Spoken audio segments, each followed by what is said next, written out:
네, 여러분 반갑습니다. 지난 시간에 우리 환경 문제에 대한 예수님의 가르침과 행위들 살펴보았는데요. 이제 말씀을 기초로 우리가 환경 문제를 어떻게 바라봐야 되겠는가 하는 것을 좀 살펴보도록 하겠습니다. 자, 예수의 말씀에 비추어 본 창조 신학 평가와 전망입니다. 자, 이 환경 책임에 대한 WCC의 강조를 한번 더 정리를 해보겠습니다. 기독교인은 하나님께서 주신 이 피조 세계를 맡은 청지기로서 이 세계를 잘 관리하고 보호하고 그 창조 세계 안에 있는 모든 피조물들을 잘 보살필 의무를 지니고 있다라는 것이고요. 이건 뭐 굉장히 중요하죠. 네. 자, 예수님께서 주신 환경 문제에 대한 가르침은 기본적으로 기독교인의 대사회적 책임 또는 윤리적 책임이다. 이 굉장히 중요합니다. 선교적 책임이라고 보기 시작하면 여기서 상당한 혼란이 발생될 수 있습니다. 윤리적 책임으로 봐야 됩니다. 네, 에큐메니칼 진영을 중심으로 하는 생태신학, 또 창조신학, 이런 신학들은 환경 책임을 윤리적인 또는 뭐 대사회적인 책임으로 인식하지 않고 선교의 목표로 인식하고 있다라는 데 문제점이 있습니다. 그것은 생명의 잔치, 즉 생명의 잔치는 선교의 목적인 온 창조 세계의 해방과 화해에 대한 징표이다. 이게 이제 함께 생명을 향하여 문서에 나온 말인데요. 이 말에 의하면 온 창조 세계의 해방과 화해가 선교의 목적이다. 이렇게 말을 하는 것입니다. 어, 이런 신학은 교회로 하여금 창조 질서 보존 책임을 상기시키고 교회로 하여금 이런 책임을 잘 감당할 수 있도록 도전한 점은 분명히 일정 부분 기여점이 있습니다. 그런데 이런 신학은 기여점도 있지만 한계점 또는 부작용이 훨씬 더 클 수 있다라는 것입니다. 그 부작용들이 어떤 것인지 한번 같이 살펴보도록 하겠습니다. 첫째는 교회의 역량 범위를 넘어서는 과제 설정의 위험성입니다. 창조보전 문제를 선교의 목표로 삼는 것은 교회의 역량 범위를 넘어선 과제입니다. 예, 이 환경 문제가 얼마나 큽니까? 이게 지금 뭐 유엔이나 국가에서도 환경 문제를 계속해서 관심 갖고 있지만 이게 이렇게 쉽게 해결될 수 있는 문제가 아니죠. 그런데 국가가 달려들어도 해결하지 못하는 문제, 유엔이 달려들어도 해결하지 못하는 문제를 교회가 이것을 선교의 목표로 삼는다고 하면 결국 교회가 선교할 때 꼭 해야 될 전도의 사명이 약화할 수밖에 없다라는 것입니다.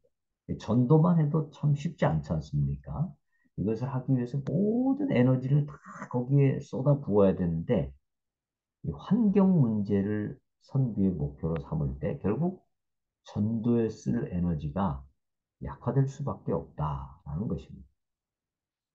이 협의회가 말하는 창조 세계 보존의 사역은 생명을 살리는 모든 일입니다. 굉장히 범위가 광범위하죠. 동물보호, 뭐 산림보호, 해양자원보호, 뭐 플라스틱 사용 자제, 뭐 이런 것들을 다 포함하는 건데 결국 이 협의회가 의미하는 선교회는 이렇게 되면 이런 그 환경 문제를 선교의 목표, 선교의 내용으로 포함하게 되면 세상 모든 일이 다 선교에 포함되게 됩니다. 이런 개념은 총론 차원에서는 뭐 방향이 잡힐 수 있지만 막상 강론에 들어가면 무엇을 어떻게 해방시키고 어떻게 화해시키고 어떻게 이 모든 생명을 다 보존할 것인가 이런 굉장히 복잡하다는 문제를 만나게 됩니다. 예. 그래서 해방과 화해라고 하는 것은 보는 사람마다 다 입장과 생각이 다릅니다. 심지어 교회 안에서조차도 해방과 화해의 의미를 바라보는 입장이 다 다릅니다. 이런 상황에서 마음을 모아서 사역을 수행한다는 것은 결코 쉬운 문제가 아닙니다. 자, 모든 창조 질서 보존의 일을 선교의 목표로 삼게 되면 이게 너무너무 어려운 일인데 이것을 선교의 목표로 삼게 되면 이 데이빗 보시에 의하면 교회와 교회의 소명을 세상과 세상의 의제와 거의 완전히 동일시하는 너무 폭이 넓어지는 선교의 문제를 만들 수 있습니다. 세상이 하는 일이 있고 교회는 또 교회가 해야 될 핵심적인 사역이 있죠. 근데 그 핵심적인 사역을 팽개치고 교회가 세상이 하는 일을 다 교회가 함께 한다? 물론 필요는 하지만 그것은 결국 어, 핵심을 놓치게 될 수 있는 위험성이 있다는 것입니다. 이와 같이 세상의 의제를 다 포함하는 폭넓은 선교에 대해서 보시도 비판을 했는데요. 이런 얘기를 했습니다. 문제의 실상은 선교, 그러니까 그 새로운 의미의 선교죠. WCC에서 말하는 선교. 이거는 지나치게 기대되었고, 교회와 그 영향에 대해 너무 지나치게 기대되었으며, 도취감이 신앙보다 인간의 낙관주의에서 나온 것이라는 데 있었다. 이렇게 이야기를 했습니다. 그러니까 교회가 이런 문제를 다 해결할 수 없잖아요. 교회가 무슨 전능자도 아니고 모든 것을 다 할 수 있는 물질과 재원과 인력을 가지고 있는 게 아닌데 그래서 교회의 어떤 목표, 교회가 해야 할 일에 대해서 너무 지나치게 기대가 높았다. 또 완전히 도취되었다. 아주 그냥 세상 문제를 다 해결할 것처럼 도취되었는데 이것은 성경에서 나왔다기보다는 인간의 낙관주의, 인간이 모든 것을 할 수 있다라고 하는 이 낙관주의로부터 나온 것이다. 이렇게 비판을 한 것입니다.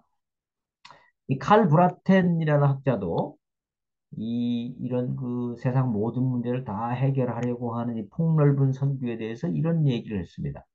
통전적 선교는 교회가 하는 모든 일을 다 선교에 포함시키면서 선교 의미에 엄청난 인플레이션을 가져오는데 기여하였다.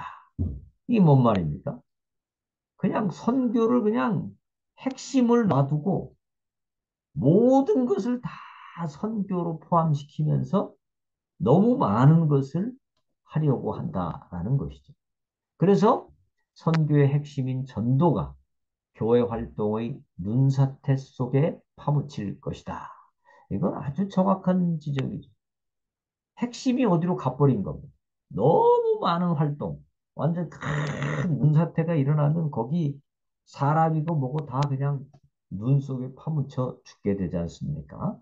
그것처럼 이 넓어진 선교, 환경 문제까지 다 선교에 포함하려는 이런 선교는 결국 선교의 핵심을 놓치게 만들 수 있다라는 것입니다. 제한된 역량을 가진 교회가 각국의 정부와 유엔 같은 세계 연합 기구들도 해결하지 못하는 환경 문제를 선교의 목표로 삼고 해결하겠다고 나서면서 정작 교회만이 할 수 있는 구령 사역을 소홀히 하는 것은 이게 결국 교회가 무너지게 될 수 있는 길이 될 수 있다라는 것이죠. 자, 그러니까 이 환경 문제, 창조 사용 문제를 선교의 목표로 삼을 때 너무 선교의 범위가 넓어지면서 핵심이 약화된다라는 것이고요. 두 번째는 이 만유 구원으로 이어질 수 있는 가능성입니다. 함께 생명을 향하여 문서에서 이런 얘기를 했죠. 창조 세계의 생명과 하나님의 생명은 서로 엮여 있다. 그러므로 우리는 협소한 인간 중심적인 접근을 넘어서 모든 창조된 생명과 우리의 화해된 관계를 표현하는 선교 유형을 품어야 된다. 이런 얘기를 했다고 그랬죠. 네. 자, 그런데 여기에서 우리가 이제 심각한 문제점을 발견할 수 있습니다. 하나님의 생명과 창조 세계의 생명이 서로 엮여 있다. 이 말은 매우 그럴듯해 보이지만 두 생명이 긴밀하게 연결되어 있다는 의미고 이것은 창조 세계 안의 생명들이 하나님의 생명과 공동 운명이라는 것을 내포하는 것이죠. 연결되어 있다. 즉 하나가 죽으면 다른 하나도 죽게 되는 이런 생명이라는 것이죠. 왜? 연결되어 있습니다. 그런데 동시에 또 이것은 뭘 의미하냐면 하나님의 생명과 피조물의 생명이 유사한 것이다. 연결이 되려면 전혀 다른 것과는 연결이 될 수 없잖아요. 유사한 것이 연결될 수 있기 때문에 결국 하나님의 생명과 모든 피조물의 생명이 결국 하나님이 만드셨기 때문에 유사한 생명이다. 이런 의미를 내포하고 있습니다.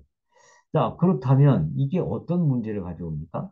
창조 세계 안의 생명들이 하나님의 생명과 공동 운명이며 유사한 것이라면 결국 그 하나님의 생명이 멸망할까요? 하나님의 생명은 당연히 멸망하지 않죠. 그렇다면 하나님의 생명이 멸망하지 않는다면 피조물의 생명도 멸망하지 않는다라는 결론에 이르를 수 있습니다. 이런 관점은 자연스럽게 만유 구원론으로 연결될 수 있죠. 왜요? 만유가 하나님의 생명과 연결되어 있고 하나님의 생명과 공동 운명이라고 하면 하나님이 멸망하시지 않으니까 만유의 생명도 멸망하지 않는 것이란 말이죠. 그렇기 때문에 이것은 자연스럽게 만유 구원론으로 연결될 수 있고요. 이 만유 안에는 인간도 포함되어 있지 않습니까? 그래서 자연스럽게 이 만유 구원은 만인 구원으로 이어질 수 있습니다. 근데 결국 이 너무 피조물의 생명과 하나님의 생명이 하나다, 함께 붙어 있다, 연결되어 있다, 공동 운명이다. 이런 걸 강조하는 것은 그럴듯해 보이지만 결국 만유 구원의 가능성으로 이어질 수 있다. 그런데 성경에 나타난 종말 이해에는 만유 구원일까요? 제한된 구원일까요? 당연히 성경에는 제한된 구원을 말씀하고 있습니다. 예를 들어서 이사야에 나타난 새하늘과 새 땅에 대한 말씀에서도 그 나라는 하나님이 베푸시는 구원의 날이면서 동시에 하나님의 심판의 날이다라는 것을 말씀하고 있습니다. 즉 종말 마지막 날은 분리 즉 구원과 심판을 포함하는 것입니다. 그러니까 마지막 날은 다 구원받는 것이다. 모든 피조물이 다 구원받는 것이다라고 생각하는 것은 WCC의 관점인데 그건 성경적이지 않습니다. 성경의 관점에서 보면 종말은 구원받을 자와 심판받을 자가 분리되는 것입니다. 예수님께서도 알곡과 가라지 비유해서 인자가 악을 행하는 모든 자들을 풀문불에 던질 것을 말씀하시면서 최후 심판에 대해서 말씀하십니다. 자, 뉴비기는 이런 얘기를 했습니다. 변화하는 세상, 변함없는 복음이라는 책 214페이지에 만일 최후의 심판이라는 것이 없다면 옳다는 말과 그르다는 말은 아무런 의미가 없는 셈이다. 만일 옳은 것과 그른 것이 결국 똑같은 것을 뜻한다면 그것은 무의미한 단어들이다. 도덕이란 것은 내 개인적인 선택에 대한 가치로 축소된다. 이런 이야기를 했습니다. 즉, 옳은 게 없고 그른 게 없다면 이 세상에는 결국 마지막에 심판도 없고 모두가 다 구원을 얻는다면 결국 이 세상에서 누가 누가 선하고 착하게 살려고 할 수 있겠냐 말이죠. 그것은 결국 만유 구원인데 이 WCC의 문서들에 보면 종말에 대한 것 또는 심판에 대한 것 이런 것은 언급이 거의 없습니다. 예, 관심 없어요. 그냥 뭐 재창조 모든 피조물이 다 하나님의 생명과 연결되어 있어서 결국 구원받는다. 이런 그 만유 구원, 만인 구원적인 견해를 자꾸 강조하는데 여러분 생각해 보십시오. 만인이 다 구원받는다면 전도를 할 필요가 있을까요? 없을까요? 선교를 할 필요가 있을까요? 없을까요? 없겠죠. 결국 전도와 선교가 약화되고 전도와 선교가 약화되면 교회가 결과적으로 약화되고 결국 교회가 약화되면 이 세상을 구원해낼 수 있는 주요한 일꾼이 사라지게 되는 것입니다. 그런 점에서 위험성이 있다라는 것이고요. 세 번째는 다원주의 등으로 흐를 수 있는 위험성입니다. 전통적인 선교에서 타 종교에는 기본적으로 선교의 대상이죠. 선교의 대상입니다. 그들이 아직 구원받지 못했기 때문에요. 그러나 에큐메니컬 관점에 오게 되면 타 종교에는 선교의 대상이기보다는 창조 세계 보존을 위한 선교의 파트너로 인식이 됩니다. 자, 여기 WCC 하나님의 창조 세계와 우리의 일치라는 문서에 보면요. 이런 내용이 나옵니다. 우리는 보다 공정하고 참여적이며 포용적으로 함께 사는 길을 찾기 위해 노력할 것이다. 우리는 다른 신앙의 공동체들과 함께 인류의 안녕과 창조세계 안녕을 위해 협력할 것이다. 무엇보다도 우리는 그리스도께서 기도하신 바로 그 일치, 요한복음 17장에 나오는 그 일치를 위해 쉬지 않고 기도할 것이다. 이렇게 말했는데요. 어, 이 요한복음 17장에 나오는 일치를 위한 주님의 기도는 제자들 안에서의 일치죠. 제자들. 제자들의 일치지 제자와 세상이 다 하나로 일치되는 것을 말씀하시지는 않으셨습니다. 예수님께서는 오히려 제자들의 일치를 말씀하시고 또 그 다른 곳에서는 이렇게 말씀하셨죠. 내가 아버지의 말씀을 그들에게 주었사오매 세상이 그들을 미워하여 싸우니 세상과 제자들 사이에는 미움이 존재할 수 있고 핍박이 올 수 있다라는 것입니다.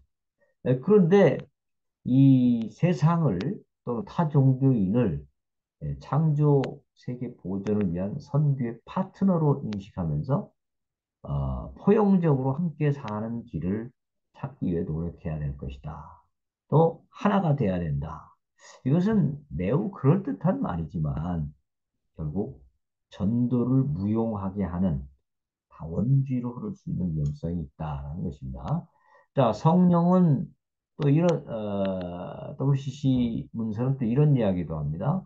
성령은 신비로운 방법으로 일하시기에 우리는 다른 신앙 전통들 안에서 성령의 활동들을 온전히 이해하지는 못한다.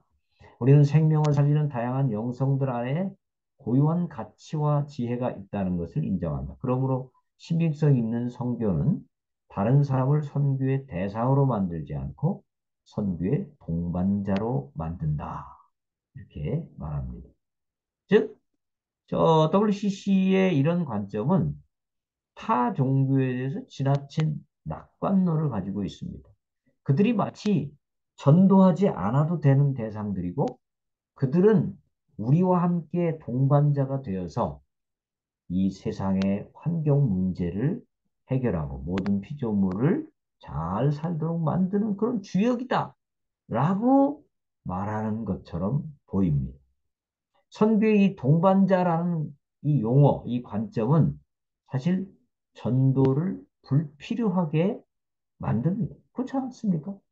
그들이 선교의 동반자고 그들은 이미 선교의 동반자가 됐다는 얘기는 뭡니까? 그들은 이미 구원의 반열에 들었다는 거죠. 이렇게 되면 전도가 불필요하게 되겠죠. 그런데 이제 김명룡 총장께서는 현대의 도전과 오늘날의 조직신학이라는 책에서 이 타종교를 이렇게 긍정적인 관점으로만 바라보면 안 된다. 라는 것에 대해서 이렇게 말씀을 하십니다. 우리는 다른 종교 속에 존재하는 영적 지식의 심각한 왜곡과 오류를 간과해서는 안 된다. 일반 종교와 문화 속에는 진리를 반영하는 것도 존재하지만 완전히 적그리스도적인 요소도 존재한다. 이렇게 말합니다. 그러니까 이 적그리스도적인 요소가 있는 타종교 또 세상 사람들을 그냥 우리가 다 창조 세계 질서 회복을 위한 동반자다 이렇게 말하는 것은 자칫 전도의 불필요성을 오히려 강조시키는 것이 될 수 있다라는 것입니다. 물론 세상에 선이 존재하지 않는 것은 아니며 타종교에도 선의 부분들이 존재합니다. 하지만 하나님과의 생명적 관계는 오직 예수 그리스도를 믿는 믿음으로만 이루어지는 것이죠. 이 믿음이 구원을 가져오고 마귀의 통치를 이기고 하나님의 통치를 이루는 능력이 되는 것입니다. 그래서 김영용 총장은 이런 얘기를 합니다. 성경은 하나님의 자녀는 하나님께 속하고 온 세상은 악한 자 안에 처해 있다. 이것을 언급하고 있다라는 겁니다. 빛의 자녀와 어둠의 자녀 사이의 구별은 성경 속에서 현저하게 나타난다는 것입니다. 성경이 분명히 말씀하고 있는 빛과 어둠의 구분을 무시하고 동력 관계에 더 초점을 두는 경향은 점차 종교다원주의로 이어질 가능성을 높이고 이런 경향은 결국 구령을 위한 전도를 무의미한 것으로 만들 수 있다는 것입니다. 그러니까 우리가 환경 문제 아주 중요합니다. 거기에 대해서 우리 기독교인들의 윤리적 책임이 있습니다. 이것을 윤리가 아닌 선교의 목표로 가져와 가지고 환경 문제 해결하는 것이 우리의 선교다라고 말하기 시작하면 결국 선교의 범위가 너무 넓어져서 문제고 또 이것은 만유 구원 또는 종교다원주의로 이어질 수 있는 통로를 열어놓을 수 있게 된다. 그런 점에서 매우 위험하다라는 것입니다. 그래서 우리는 환경 문제는 윤리적 책임으로 보는 것이 적절하겠다라는 것을 말씀을 드립니다. 네, 여기까지 하도록 하겠습니다. 수고하셨습니다.